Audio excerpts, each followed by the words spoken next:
आज हम BCom part first paper business administration second यानी व्यावसायिक विधि में प्रस्ताव की स्वीकृति के बारे में अध्ययन करेंगे। इससे पहले हमने प्रस्ताव के बारे में जाना, वैधानिक नियम जाने। आज हम प्रस्ताव की स्वीकृति के बारे में उसकी परिभाषा और उसके संबंध में वैधानिक नियमों को जानेंगे। वह व्यक्ति जिसके समक्ष प्रस्ताव किया गया है, यानी किसी न किसी व्यक्ति के समक्ष प्रस्ताव किया जाता है, प्रस्ताव किसी व्यक्ति को किया जाता है, वह व्यक्ति प्रस्ताव के प्रति अपनी सम्मति प्रकट कर देता है तो प्रस्ताव स्वीकृत हुआ माना जाता है। ये परिभाषा भी है धारा 2 के सबसेक्शन बी में। इस परिभाषा के अध्ययन से ये स्पष्ट हो जाता है कि स्वीकृति किसी प्रस्ताव पर सम्मति प्रकट करने से होती है। प्रस्ताव ग्रहीता ऐसी सम्मति को किसी भी प्रकार गर्भित, लिखित, मौखिक अथवा सांकेतिक किसी भी रूप से प्रकट कर सकता है, जब तक कि प्रस्ताव में किसी विशेष रीति से सम्मति देने के लिए नहीं कहा गया। अगर विशेष तरीके से, विशेष विधि से सम्मति देने के लिए जब तक नहीं कहा गया तो कैसे भी किसी भी प्रकार सम्मति प्रकट कर सकता है। गर्भित हो सकती है, लिखित हो सकती है, मौखिक हो सकती है और आचरण और संकेत से हो सकती है। यह उल्लेख करना आवश्यक नहीं होगा कि प्रस्ताव की स्वीकृति केवल हाँ या सकारात्मक रूप में ही हो सकती है। जैसा वो चाहता है उसी की हाँ, नकारात्मक या ना के रूप में नहीं हो सकती। अंग्रेजी के एसेंट शब्द का प्रयोग इस पुष्टि के लिए पर्याप्त है। फिर है स्वीकृति कौन दे सकता है। विशिष्ट प्रस्ताव की दशा में उसी व्यक्ति द्वारा प्रस्ताव की स्वीकृति दी जा सकती है जिसे प्रस्ताव किया गया है। प्रस्तावित के अतिरिक्त कोई भी अन्य व्यक्ति स्वीकृति नहीं दे सकता है। इस संबंध में एक बोल्टन बनाम जोन्स का मामला विशेष रूप से उल्लेखनीय है। इस मामले में एक व्यापारी ने अपना सारा कारोबार अपने मैनेजर बोल्टन को भेज दिया। जिस दिन कारोबार की बिक्री हुई उसी दिन शाम को जोन्स नामक एक व्यक्ति ने कारोबार के वास्तविक स्वामी के व्यक्तिगत नाम से एक क्रय आदेश भेजा। कारोबार के नए स्वामी बोल्टन ने क्या किया, सारा माल स्वयं ही भेज दिया, किंतु जोन्स ने मूल्य भुगतान करने से इनकार कर दिया। इस पर बोल्टन ने न्यायालय में वाद प्रस्तुत किया। निर्णय दिया गया कि बोल्टन जोन्स से धनराशि वसूल नहीं कर सकता है। न्यायाधीश ने लिखा कि यदि कोई व्यक्ति ए से अनुबंध करने का अभिप्राय से प्रस्ताव करता है तो बी उस प्रस्ताव के अधीन कोई अधिकार नहीं रख सकता है, और ये 1857 का फैसला है, बोल्टन बनाम जोन्स का कहते हैं इसे। फिर है साधारण प्रस्ताव की दशा में।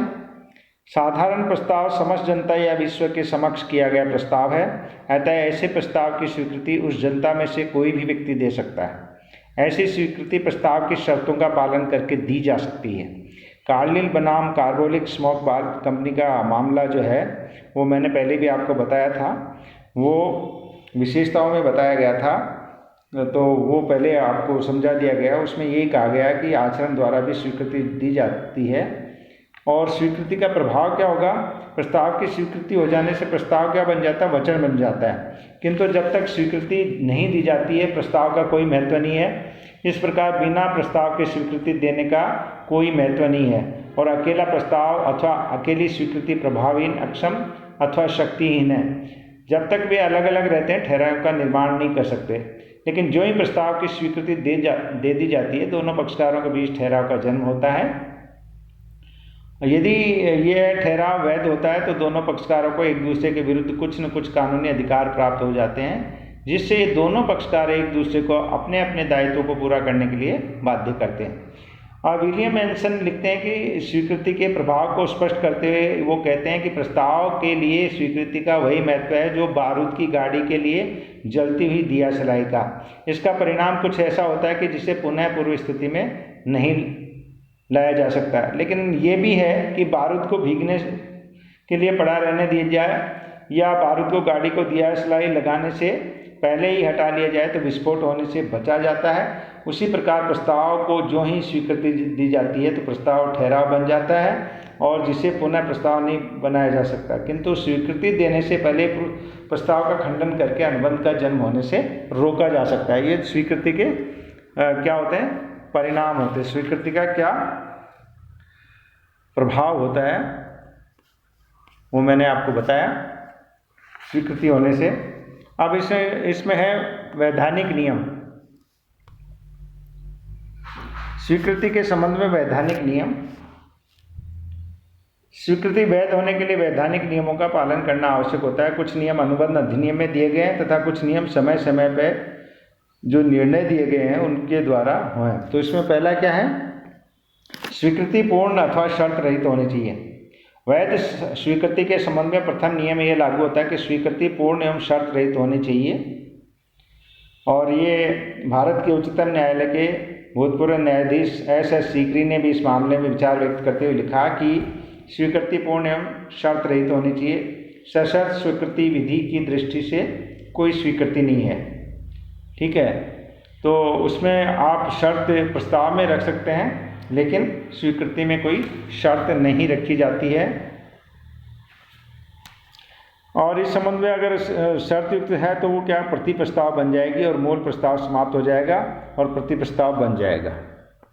सेकंड है, प्रस्ताव की स्वीकृति में प्रस्ताव की शर्तों की स्वीकृति भी शामिल है। इसका मतलब ये है कि जब प्रस्ताव की स्वीकृति दी जाती है तो ये भी माना जाता है कि स्वीकृता ने प्रस्ताव के साथ जोड़ी गई शर्तें भी स्वीकार कर ली हैं। और थर्ड जो है वो है, स्वीकृति प्रस्ताव में निश्चित की गई विधि के अनुसार होनी चाहिए।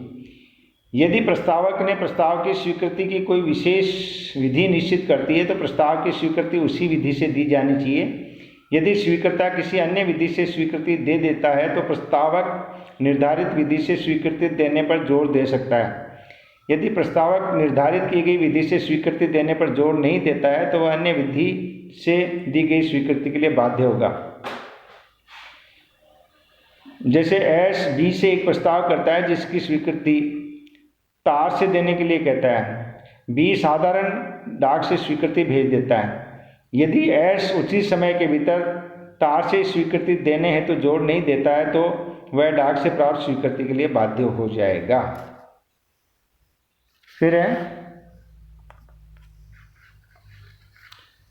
निश्चित विधि के अभाव में उचित और प्रचलित विधि से स्वीकृति होनी चाहिए। यदि प्रस्ताव में स्वीकृति की किसी निश्चित विधि का उल्लेख नहीं किया गया है तो स्वीकृति किसी उचित एवं प्रचलित विधि से दी जानी चाहिए। धारा 7 उपधारा 2। किंतु प्रश्न यह है कि उचित विधि क्या होगी, यह परिस्थितियों पर निर्भर करेगा।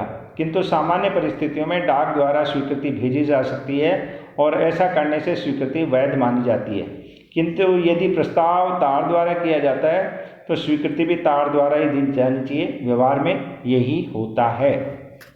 फिर स्वीकृति प्रस्ताव की शर्तों का निष्पादन करके दी जा सकती है। यदि कोई व्यक्ति प्रस्ताव की स्पष्ट रूप से स्वीकृति नहीं देता है बल्कि प्रस्ताव में वर्णित शर्तों को पूरा कर देता है तो भी स्वीकृति मानी जाएगी धारा 8 के अनुसार। इस संबंध में कार्लिल बनाम कार्बोलिक स्मोक बॉल कंपनी का मामला उदाहरणीय है, जिसका हम ऊपर पहले भी जो है उल्लेख कर चुके हैं। इस मामले में श्रीमती कार्लिल ने दवा लेने की शर्तों एवं नियमों का पालन करके प्रस्ताव की स्वीकृति दी थी, जिसे न्यायालय ने वैध स्वीकृति मानी थी। फिर है स्वीकृति स्पष्ट अथवा गर्भित हो सकती है। जब स्वीकृति शब्दों का स्पष्ट आचरण करके अथवा निश्चित रूप में दी जाती है तो वह स्पष्ट स्वीकृति कहलाती है। जब शब्दों के अतिरिक्त अन्य किसी प्रकार से स्वीकृति दी जाती है तो वह गर्भित स्वीकृति कहलाती है। दोनों तरह से हो सकती है। फिर है स्वीकृति निर्धारित समय में दी जानी चाहिए या निर्धारित समय पर दी जानी चाहिए। स्वीकृति के वैध होने के लिए यह भी अत्यंत महत्वपूर्ण है कि स्वीकृति एक निश्चित समय में दी जाए। निर्धारित समय बीतने के बाद दी गई स्वीकृति से अनुबंध का निर्माण नहीं होता है। फिर है निश्चित समय के अभाव में उचित समय में स्वीकृति दी जानी चाहिए। एक अगली विशेषता है या जो प्रावधान है वो है, यदि प्रस्ताव में स्वीकृति के लिए कोई समय निश्चित नहीं किया गया है तो स्वीकृति उचित समय में दी जानी चाहिए। धारा 6 के अनुसार उचित समय एक सापेक्षिक शब्द है जो समय एवं परिस्थितियों के अनुसार रहता है। अतः प्रत्येक स्थिति में उचित समय भिन्न भिन्न होगा। वो परिस्थिति देख के अंदाजा लगाया जाएगा। उचित समय के बीतने के बाद दी गई स्वीकृति का कोई महत्व नहीं होगा। अंशों के आवंटन के संबंध में 5-6 महीनों के समय को उचित समय नहीं माना गया है तथा आवेदक के आवंटन के लिए उत्तरदायी नहीं ठहराया जा सकता। ये भी स्पष्ट हो जाना चाहिए कि स्वीकृति पत्र तो डाक में डाल दिया गया था कि तो डाक विभाग की गड़बड़ी से पत्र उचित समय में नहीं पहुंचता है तो वहाँ स्वीकृता का कोई दायित्व नहीं होगा, प्रस्तावक को स्वीकृति से बाध्य होना पड़ेगा। फिर है प्रस्ताव की जानकारी के बिना स्वीकृति देना बेकार है। ये भी एक महत्वपूर्ण बात है। यदि कोई व्यक्ति प्रस्ताव की बिना जानकारी की स्वीकृति देता है तो उसे स्वीकृति का कोई महत्व नहीं है, क्योंकि पहले भी बताया गया कि अलग अलग हों तो कोई महत्व नहीं होता। और ये पहले आ भी चुका है कि लालमन शुक्ला बनाम गौरीदत्त के मामले में ये स्पष्ट किया गया कि बिना प्रस्ताव की जानकारी की स्वीकृति देना व्यर्थ है। इसी आधार पर लालमन के इनाम प्राप्त करने के दावे को न्यायालय ने रद्द कर दिया था। फिर है स्वीकृति उसी व्यक्ति द्वारा दी जानी चाहिए जिसको प्रस्ताव किया गया। स्वीकृति उसी व्यक्ति द्वारा दी जानी चाहिए। यदि प्रस्ताव किसी एक व्यक्ति को किया जाता है, स्वीकृति कोई अन्य व्यक्ति देता है तो वह वैध स्वीकृति नहीं मानी जाती। इस संबंध में बोल्टन बनाम जोन्स का मामला है जिसे इसमें पहले भी मैंने बताया है। फिर 11वां है सामान्य प्रस्ताव कोई भी व्यक्ति स्वीकार कर सकता है। यदि सामान्य प्रस्ताव है तो दुनिया का कोई भी व्यक्ति प्रस्ताव की शर्तों का पालन करते हुए प्रस्ताव की स्वीकृति दे सकता है। यह सिद्धांत कार्लिल बनाम कार्बोलिक स्मोक बॉल कंपनी के नाम में प्रतिपादित किया गया था। फिर है स्वीकृति का संवहन होना आवश्यक है, यानी कम्युनिकेशन होना आवश्यक है। स्वीकृति के वैध होने के लिए यह भी आवश्यक है कि स्वीकृति का संवहन कर दिया गया हो। केवल स्वीकृति देने की बात मन में सोच लेने या स्वीकृति के लिए सभी कार्य करने से स्वीकृति नहीं हो जाती है। स्वीकृति तभी वैध मानी जाती है जबकि मन में सोची गई बात को अथवा स्वीकृति देने के संबंध में किए गए कार्यों को प्रस्तावक की जानकारी में लाने के उचित प्रयास किए गए हों। वैधानिक दृष्टि से उस मानसिक अथवा मौन स्वीकृति को स्वीकृति नहीं माना जा सकता जिस शब्दों द्वारा आचरण द्वारा प्रकट नहीं किया गया है। जब तक किसी एक व्यक्ति के विचार, ये एक न्यायाधीश ने लिखा भी है लिंडे ने, कि जब तक किसी एक व्यक्ति के विचार का ज्ञान दूसरे व्यक्ति को नहीं हो जाता तब तक उनके मध्य किसी प्रकार का ठहराव नहीं होता है। और फिर है मौन रहना स्वीकृति का लक्षण नहीं है। यद्यपि प्रस्ताव द्वारा स्वीकृति की विधि अवश्य तय की जाती है किंतु मौन रहने को स्वीकृति नहीं माना जा सकता। जिस व्यक्ति के सामने प्रस्ताव किया गया है यदि वह कुछ भी नहीं बोलता है तो ये स्वीकृति का लक्षण नहीं है। यानी उसको कहे कि भाई अगर आपका कोई जवाब नहीं आता तो मैं मानूंगा कि आप मेरी शर्त को मानने को या मेरे प्रस्ताव को मान रहे हैं। तो ये लेकिन कुछ मामलों में स्वीकृति को मौन को स्वीकृति भी माना जाता है। जैसे मान लो कोई किराएदार है, उसको ये कहते हैं कि अगर तुम अगले महीने भी रहोगे अगले महीने से तो तुम्हें बढ़ा हुआ किराया देना पड़ेगा, और वो फिर भी रहता है तो ये उसकी सहमति माना जाएगा। फिर है स्वीकृति सक्षम व्यक्ति द्वारा ही दी जानी चाहिए। सक्षम व्यक्ति द्वारा दी जानी। स्वीकृति के वैध होने के लिए एक नियम यह भी महत्वपूर्ण माना है कि स्वीकृति का संवहन उचित व्यक्ति द्वारा होना चाहिए जिसे स्वीकृति का संवहन करने का अधिकार हो। संक्षेप में अनाधिकृत व्यक्ति, अनऑथराइज्ड व्यक्ति से प्राप्त स्वीकृति की सूचना प्रभावहीन होती है। इस नियम के संबंध में पावेन बनाम ली का मामला है। इस मामले के अनुसार वादी एक स्कूल के हेडमास्टर पद के लिए आवेदक थे। स्कूल की प्रबंध समिति ने एक प्रस्ताव पारित करके उनकी नियुक्ति दी किंतु वादी के पास उसकी अधिकृत सूचना नहीं भेजी गई। प्रबंध समिति के एक सदस्य ने व्यक्तिगत रूप से यह सूचना वादी को पहुंचा दी कि उसकी नियुक्ति कर दी गई है। कुछ समय बाद प्रबंध समिति ने अपना निर्णय बदल लिया